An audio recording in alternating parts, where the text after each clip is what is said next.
Sebelum kita memulai ibadah kita, marilah kita saat teduh dimulai.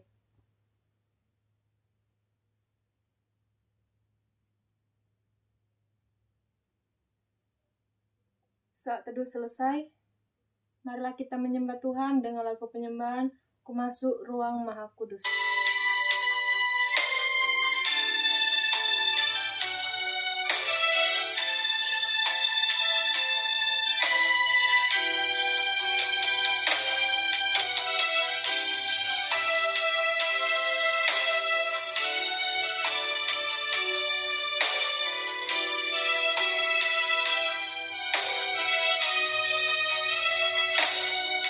Ku masuk ruang Maha Kudus dengan darah anak domba.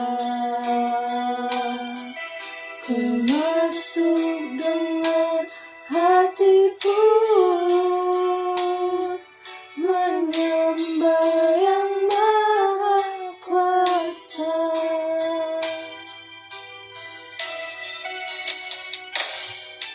Ku masuk ruang Maha Kudus dengan darah anak domba. Ku masuk dengan hati tulus menyembah Yang Maha Kuasa.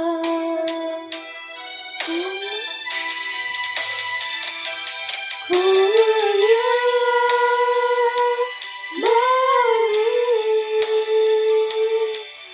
ku sembahmu,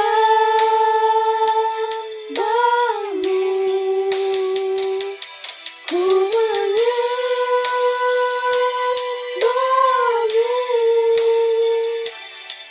ku sembahmu, sebab namamu kudus,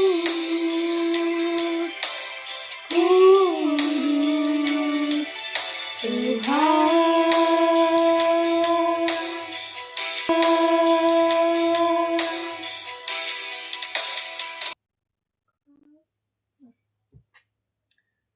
Renungan Tuhan pada hari ini kita ambil dari Yakobus 1 ayat 2-8. Bunyinya, Saudara-saudaraku, anggaplah sebagai suatu kebahagiaan apabila kamu jatuh ke dalam berbagai-bagai pencobaan, sebab kamu tahu bahwa ujian terhadap imanmu itu menghasilkan ketekunan, dan biarlah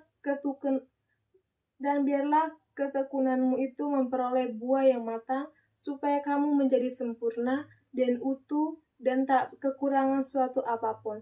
Tetapi apabila di antara kamu ada yang kekurangan hikmat, hendaklah ia memintanya kepada Allah yang memberikan kepada semua orang dengan murah hati dan dengan tidak membangkit-bangkitkan. Maka hal itu akan diberikan kepadanya. Hendaklah ia memintanya dalam iman, dan sama sekali jangan bimbang. Sebab orang yang bimbang sama dengan gelombang laut yang diombang-ambingkan kian kemari oleh angin.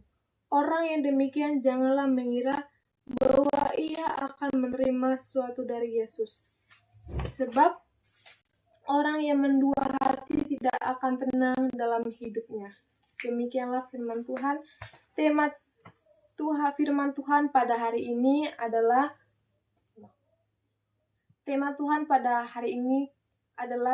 bijaksana dalam mengambil keputusan dan dalam melangkah. Sepanjang pelayanannya, Yesus seringkali dihadapkan dengan pertanyaan-pertanyaan yang sulit untuk dijawab. Orang-orang Farisi dan ahli Taurat seringkali menjebak Tuhan supaya Tuhan Yesus melakukan kesalahan dalam menjawabnya, sehingga mereka ingin menjebak Dia. Namun demikian, mereka tidak dapat mencobai Yesus. Dengan hikmat Allah yang luar biasa, Yesus dapat selalu menjawab pertanyaan-pertanyaan itu dengan diplomatis, hingga tidak seorang pun bisa membantahnya. Seperti ketika Yesus menjawab pertanyaan orang Farisi, ketika mereka mendapati seorang perempuan yang berzina, Yesus berkata, "Barang siapa di antara kamu tidak berdosa, hendaklah ia yang pertama melemparkan batu kepada perempuan itu." Orang-orang Farisi dan orang-orang lainnya pun pergi karena tidak ada seorang pun yang dari mereka yang tidak berdosa. Dari semua orang itu adalah orang-orang berdosa. Maka mereka semua orang-orang Farisi dan orang-orang lainnya tidak berani untuk melemparkan batu kepada perempuan yang berzina itu. Dalam perjalanan hidup kita pun sering menghadapi situasi yang sulit dan dilematis. Seperti kata pepatah, bagai makan buah si malakama, begini salah satu, begitu pun salah. Kita sering ragu untuk mengambil tindakan. Di saat seperti itulah, kita membutuhkan hikmat Allah agar kita dapat mengambil keputusan dengan bijaksana. Seperti yang dilakukan Daud ketika berada di Ziklag. Saat itu Israel bertempur dengan orang Amalek dan membawa anak-anak serta istri mereka. Daud yang ragu-ragu dengan langkahnya kemudian mengambil baju efod dan bertanya kepada Tuhan, haruskah dia mengejar para tawanan dan gerombolan itu? Tuhan pun menjawabnya dan Daud berhasil memenangkan pertempuran itu.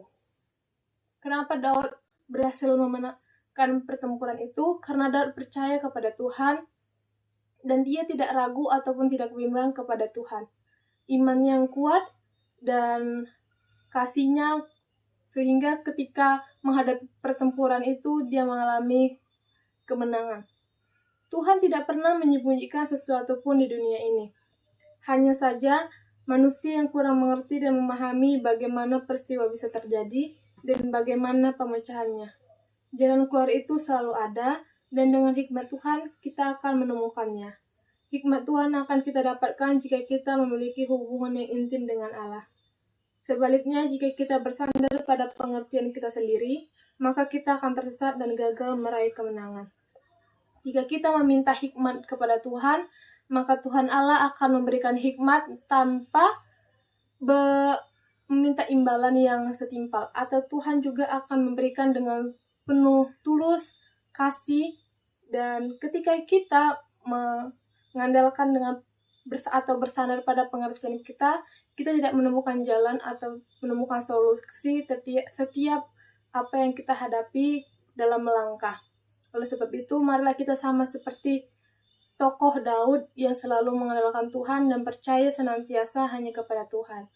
Demikianlah firman Tuhan pada hari ini. Semoga renungan ini bisa menjadi landasan dalam hidup kita, dan kesimpulan yang dapat saya ambil adalah tetaplah melangkah dengan bijaksana dan dengan mengandalkan Tuhan senantiasa dan tidak bersandar pada pengertian sendiri.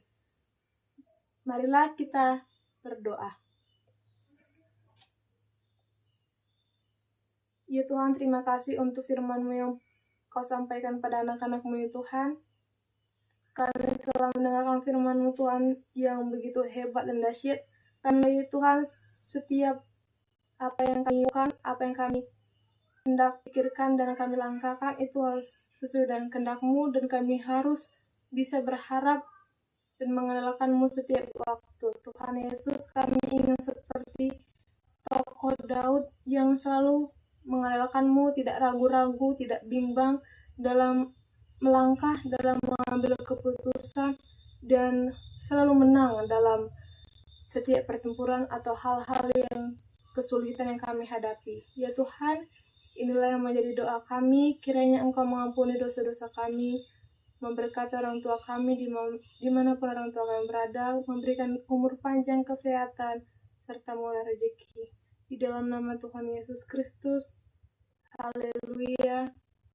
Marilah kita sama-sama berdoa seperti Tuhan Yesus mengajarkan kepada murid-muridnya. Bapa kami yang di surga, dikuduskanlah nama-Mu, datanglah kerajaan-Mu, jadilah kehendak-Mu di bumi seperti surga. Berilah kami pada hari ini makanan kami yang secukupnya, dan ampunilah kami akan kesalahan kami, seperti kami juga mengampuni orang bersalah kepada kami. Dan janganlah membawa kami ke dalam pencobaan, tapi lepaskanlah kami dari